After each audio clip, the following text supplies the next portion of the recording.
Hi Chris here and welcome to my review of the Cube iwork12. So this is a Atom X5Z8300 powered tablet. It has 4 gigabytes of RAM, dual boot, 64 gigabyte eMMC, 12-inch 1920 by 1200 screen, and it only comes in white. Now the design of it is exactly the same as the Cube i9, which is their Core M flagship, which I happen to have right here. You'll see the build is exactly the same, and they actually share components. So the screen is the same touch screen. It is a Focal Tech touch digitizer, which actually works really well. And everything is the same apart from we don't have the Type-C port, and the charging now is with micro USB 2. So the Type-C port's gone, being replaced with USB 2 there. But it still retains the same wireless, the same 2 megapixel front-facing camera, and 5 megapixel rear camera, and the kickstand. So it's got a 2-position kickstand here. That's the first position, and the second one. Now the build of it is really quite good. It's well put together. There's no flex or flimsiness or any creaks in the case and the plastic, the way it's put together. It is actually screwed in place on the back. Now a lot of these tablets are only just clipped in, but this with the screws just makes it feel a little bit more solid, and the kickstand hinge seems to be of reasonably good quality, and I definitely have no complaints with it. There is a magnet in here to help keep it closed, so it's not going to flip open.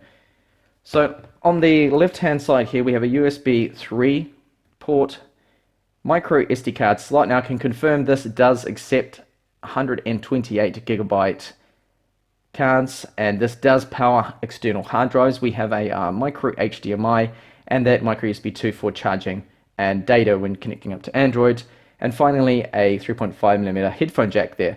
Now there is a speaker on the left and another one on the right here, and there is the rear camera.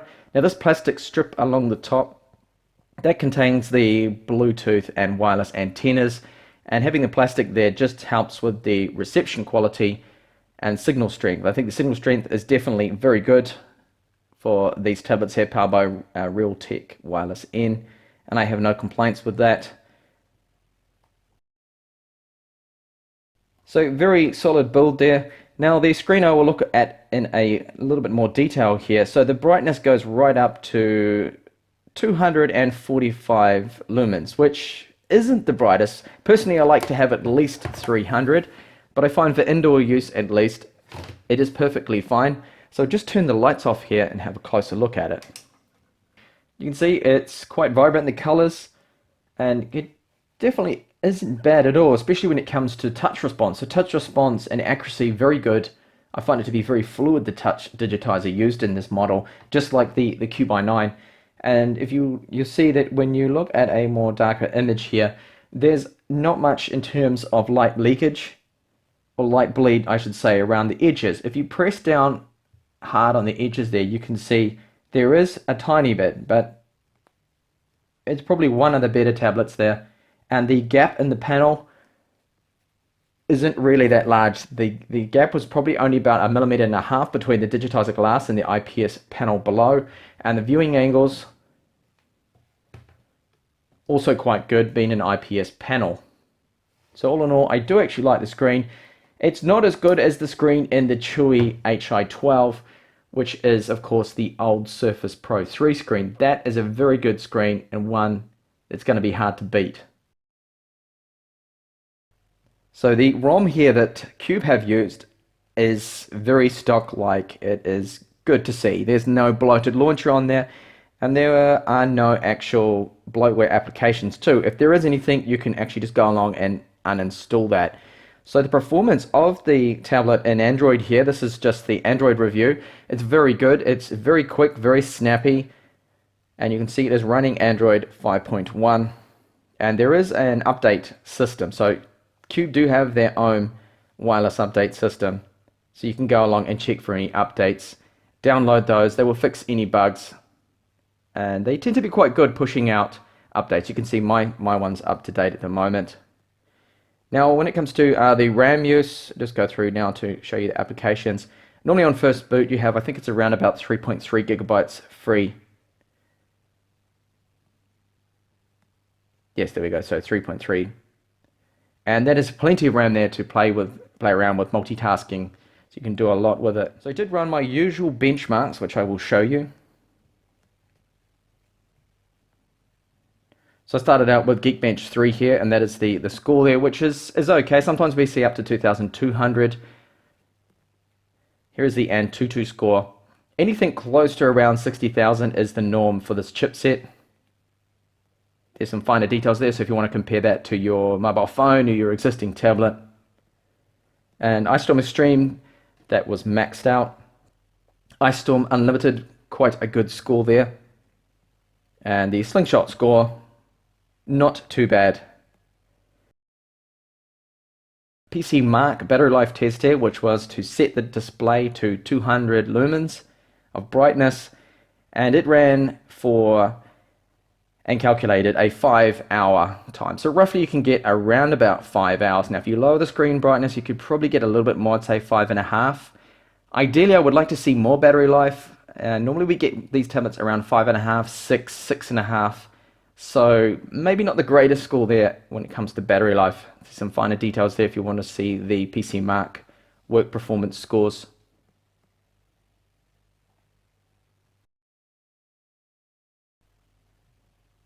So I'm just going to run a quick speaker test here to give you an idea of just how they sound. So I just searched here for carbon-based life forms because this one doesn't give me any copyright issues. And it's a track I normally play when testing other tablets out.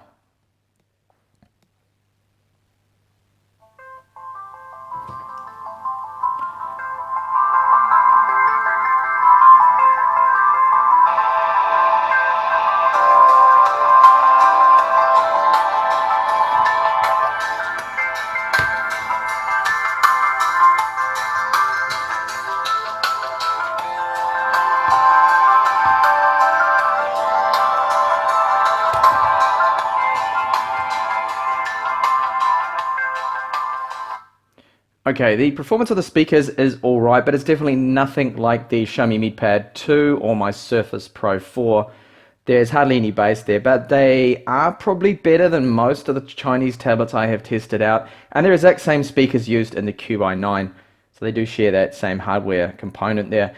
The 3.5mm headphone jack offers good output there. There is literally no static. There is nothing actually. It's clean audio. It's very good. Normally there's a little bit of interference. I experienced interference and some hiss on the Chewy iwork12. Not the case here, which is good to see. So here we have the optional keyboard. Now this is a type cover style keyboard just like the Surface Pro 3. In fact, I think it's made by the same manufacturer because the materials used, they are literally exactly the same. And the trackpad is very good, works quite well I find, and the typing experience, we have good travel on the keys, and it can also be propped up. And on the back we have a fabric with the Cube logo just down here in Chinese there, and this is made out of a blue material. So the color doesn't match, of course, the white tablet we have. So to dock it in is just to simply hold it up there and it will latch in place. And we get the two positions. So you can either use it flat or you can prop it up there and it's a little more comfortable. And I do find that it is one of the best keyboards actually that you can get from the Chinese tablets, that is, at least. So the trackpad works quite well. We do have built in there, of course, hardware left and right mouse button, which is good. We don't want it just to be gestures only. I have experienced gesture only trackpads on the Cube i7, and that was a horrible experience. So browser performance is really good, and you can use gestures here. You can see I'm doing a 2-finger scroll up and down there, and very good overall.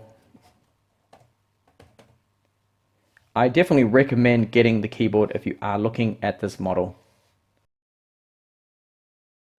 So the wireless performance is good. Everything seems to load up really quick, and I've been able to get speeds almost that of what my desktop can get with connected up with a actual LAN port connected straight into my wireless router.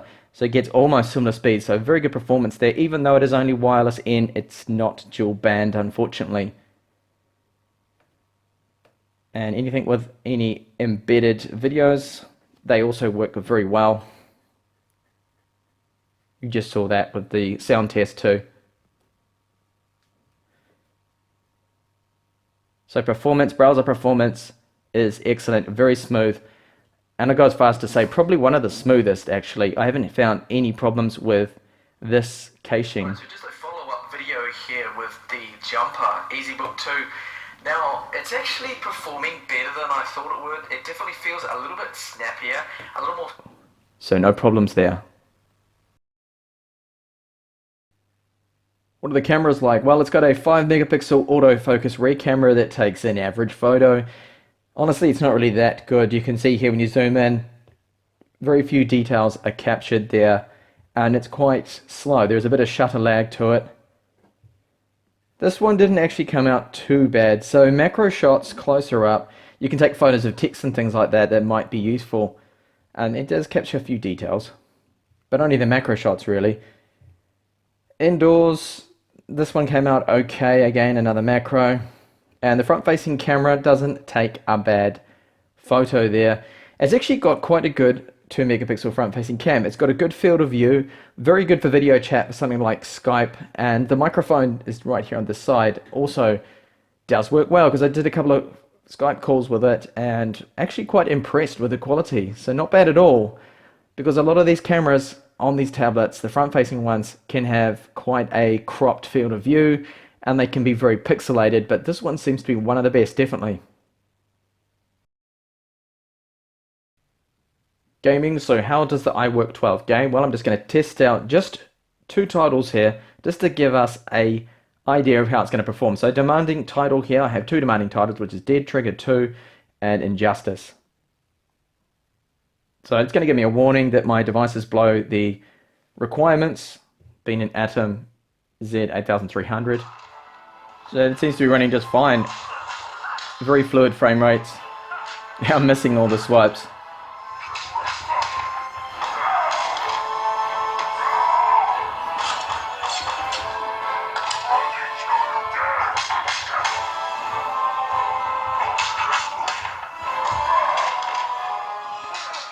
So you can see that Injustice here runs just fine. The frame rate there is very smooth, very fluid, no problems.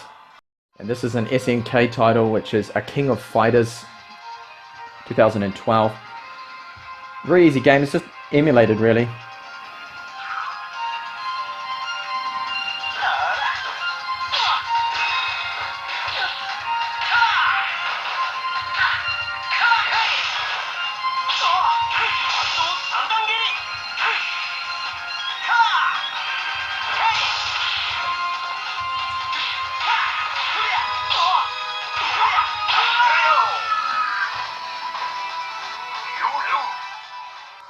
And this last time I'm going to test here is Dead Trigger 2. Now I've turned the lights off so you can see what the screen looks like without any reflections.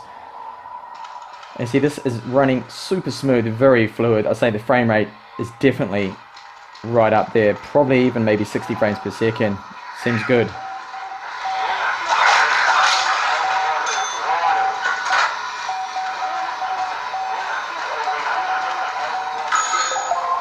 What the hell is this?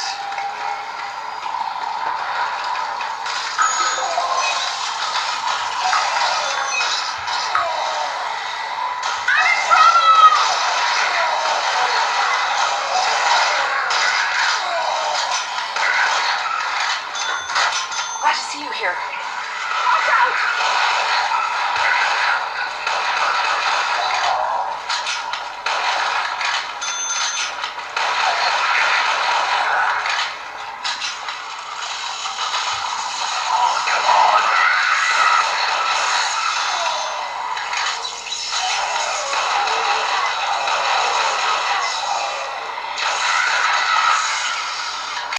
So gaming performance is really good on the Cube iWork10. I don't think you're going to have any trouble playing the latest Android titles. So that is the Android portion and review of the Cube iWork12.